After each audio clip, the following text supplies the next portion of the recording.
Nous avons le salut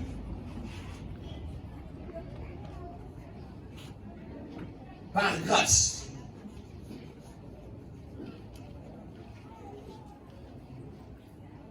Mais le moyen qui nous fait accéder au salut, ça veut dire à la grâce, à la faveur que nous ne méritons pas. Amen. Amen. Vous savez qu'il y a des faveurs parfois qu'on mérite. Tu as fait du bien à quelqu'un. Un mango d'ingénieur, ça la monte, mango, il y a après, il y a un peu mango, c'est là que tout le monde va bien. À mon pays, vous foutez les membres en beauté. Il peut arriver une occasion là où tu vas dire, non, cette personne, je suis vraiment redevable à son égard. C'est-à-dire, moi, au moment où tu t'attendais le moins, la personne également t'accorde une faveur. Alléluia. Amen. Mais celle que nous avons de la part de Dieu, c'est une faveur que nous ne méritons pas. Alléluia. Amen. Ce n'est pas une faveur tout simplement parce que Dieu aurait pensé à quelque chose de bien que nous lui aurons fait. Après, il s'est dit, non, ma fille, mon fils, à moi de lui l'utaka. Après,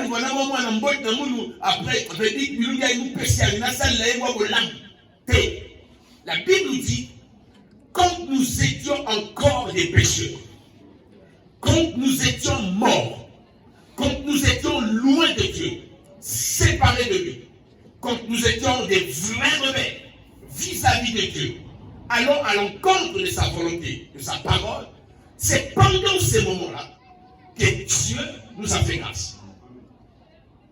Alléluia. Amen. Donc c'est une vraie faveur. Et vous savez, les éléments fondamentaux de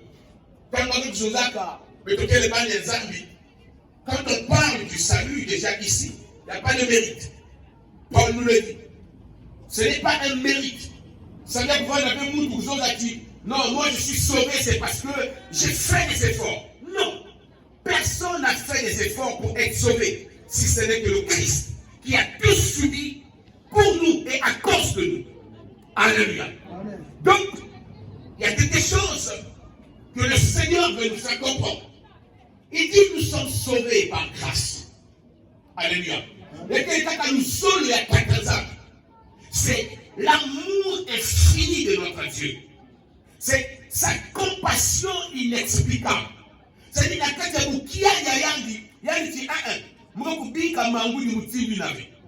et Dieu, la Bible nous dit, a tant aimé le monde. Et j'ai l'habitude de dire, c'est quel monde que Dieu a aimé? C'est un monde rebelle, un monde pourri, un monde qui est dans le péché, vautré dans le péché et engagé dans le mal. Mais c'est ce monde que Dieu a aimé. Le monde qui est sous la domination de Satan. C'est ce monde que Dieu a aimé. En fait, quand on peut raisonner en termes de justice, Dieu n'a pas le droit d'aimer le monde. Quelqu'un est avec moi? En termes de justice, Dieu n'a pas le droit d'aimer le monde. En termes de justice, Dieu a le droit, j'ai envie de dire, le devoir de frapper, de châtier le monde. Voilà pourquoi l'œuvre de la croix est une œuvre mystérieusement savoureuse, est une œuvre particulièrement inexplicable. Parce que c'est une rencontre entre la colère et la bonté de Dieu, la justice et l'amour de Dieu, la compassion de Dieu. D'un côté, Dieu est en train de punir, mais de l'autre, Dieu est en train de faire grâce en faisant tomber sur son propre fils tout le mal que les hommes avaient fait. Alléluia. Regardez l'amour infini de Dieu. Donc nous sommes sauvés par grâce. Mais le moyen, n'est-ce pas? Le moyen qui nous a amené à être sauvés, c'est la foi. Voilà pourquoi la grâce est là, mais ce n'est pas tout le monde qui est sauvé. Alléluia. Parce que la foi, c'est une confiance absolue en Dieu. Ça veut dire que nous croyons en l'œuvre que Christ a accomplie à la croix. Nous croyons en l'amour de Dieu. Nous croyons que Dieu nous a vraiment aimés. Mais il y a des gens qui ont refusé la grâce et qui continuent à refuser la grâce. Vous leur parlez de Jésus, ils l'insultent. Vous leur parlez de l'œuvre de la croix, ils s'en moquent. La Bible dit c'est une folie pour eux les autres, mais pour nous, c'est une puissance qui nous conduit, qui nous a conduits au salut. Alléluia. Alors, nous avons été sauvés par grâce. Mais le moyen qui nous a conduits au salut en nous saisissant de la grâce, c'est la foi. Alléluia. La foi nous fait accéder au plan glorieux de Dieu qui est celui de ne pas te laisser aller en enfer. Alléluia. La foi est le plan, est le moyen par lequel Dieu t'amène à sortir du lot pour aller saisir ce que l'homme naturel ne peut pas saisir. Mais la Bible nous dit que même la foi là, qui nous amène à être sauvés, c'est aussi une grâce. Alléluia. Mais pourquoi tu arrives à avoir cette foi? C'est parce que ton cœur est disposé. N'oublions pas que Dieu n'a pas créé des robots. N'oublions pas que l'homme a une volonté. Ça veut dire qu'il peut accepter, soit refuser ce que Dieu lui dit. Et quand tu te disposes à accepter ce que Dieu te dit, en ce moment-là, par la grâce, il produit la foi en toi. Alléluia. Pour t'amener maintenant à entrer et être considéré toi aussi enfant de Dieu. Il me dit à tous ceux qui l'ont reçu. Ça veut dire qu'il y a d'autres qui ne l'ont pas reçu. Il est venu parmi les siens, mais les siens ne l'ont pas reçu. Alléluia. Alors, nous sommes sauvés par la foi. Mais notre vie ne s'arrête pas seulement une fois que nous sommes sauvés. Parce que le salut, ce n'est pas seulement être racheté. Dans le salut, il y a également le grand package du salut.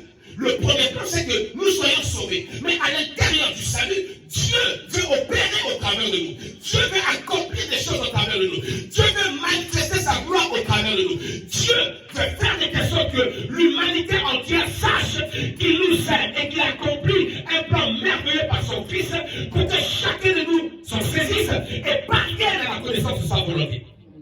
Donc le salut également nous amène à grandir avec Dieu. C'est encore une grâce que Dieu puisse se révéler en nous montrant qui il est et en nous amenant à accomplir les choses en son nom.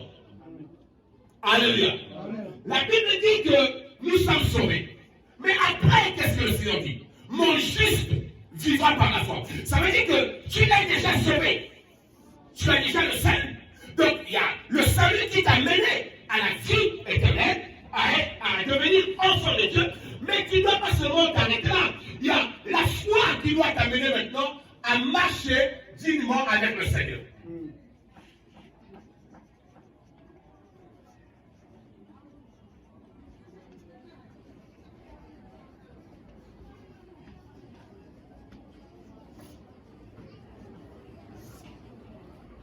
Mon juste vivra par la foi.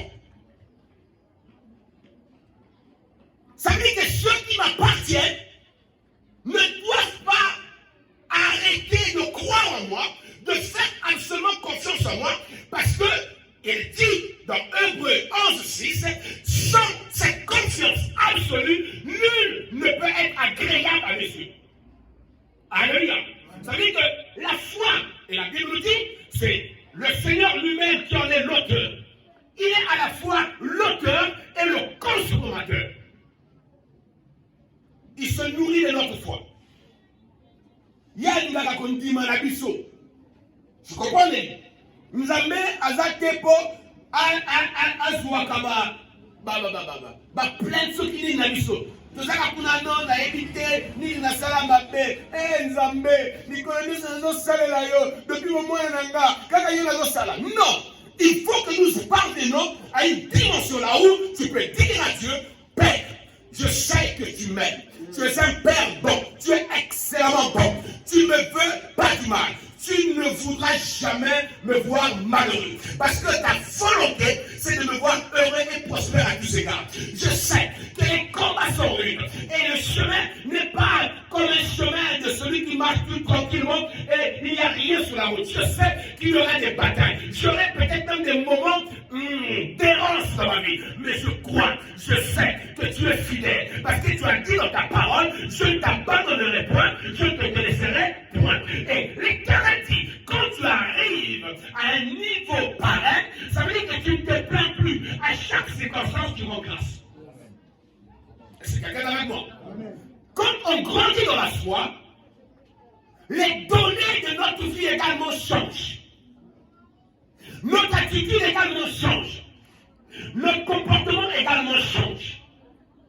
Donc la Bible dit que la foi est une ferme assurance. Alléluia. Donc ce qui m'intéresse, il y a deux mots. Il y a d'abord assurance. On est assuré. On est confiant. Mais ce n'est pas seulement une simple assurance. C'est une assurance qui est ferme. Alléluia. Il y a quelqu'un sous nous, il y a qui signe, il y a qui yekama, il y a qui voit. Ça veut dire que qu'importe ce qui peut arriver, tu es ferme. Alléluia. La Bible dit que mon juste vivra par la foi. Mais s'il se retire, il ne prend pas plaisir. Amen. Et Jésus, quand il est en train de donner la parabole du juge inique, à la fin, il est en train de dire, se poser cette question: quand le Fils de l'homme reviendra, trouvera-t-il la foi sur la terre? Vous savez, et j'ai souvent dit, vous pouvez voir ça, il a dit ça comme ça.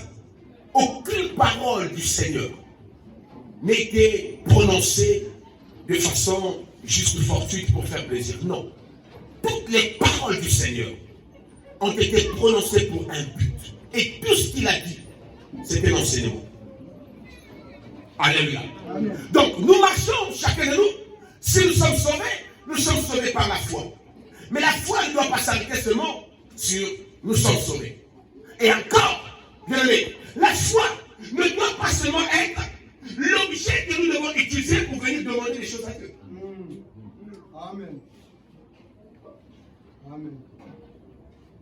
Quelqu'un avec vous? Parce que nous voulons démontrer la foi par des guérisons. Nous voulons démontrer la foi par des miracles. Nous voulons démontrer la foi par l'acquisition des choses. Nous voulons démontrer la foi en manifestant la gloire du Seigneur par le Saint-Esprit, en démontrant que nous avons l'option. Ok, c'est normal, parce que c'est le Seigneur qui nous l'avait promis. Mais la foi ne doit pas être cette sorte de carte monétaire céleste qui nous amène à aller au guichet. Quand demain, on tire l'argent tombe, on peut aller au supermarché du ciel. On dit, je suis ton fils, Père, je viens avec foi, j'achète et on s'en. Non, la foi doit nous amener également à des choses plus grandes et plus glorieuses que ça. Vous savez,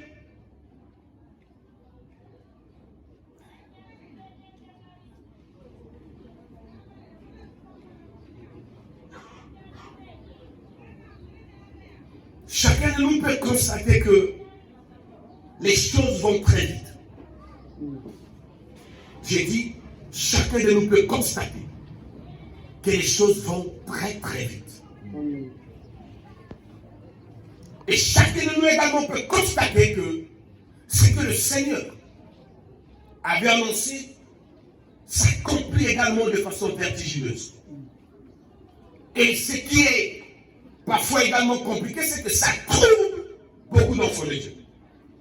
Les enfants, bien sûr, mais pas les fils et les fils. Parce que ceux qui sont matures savent que ces choses doivent arriver.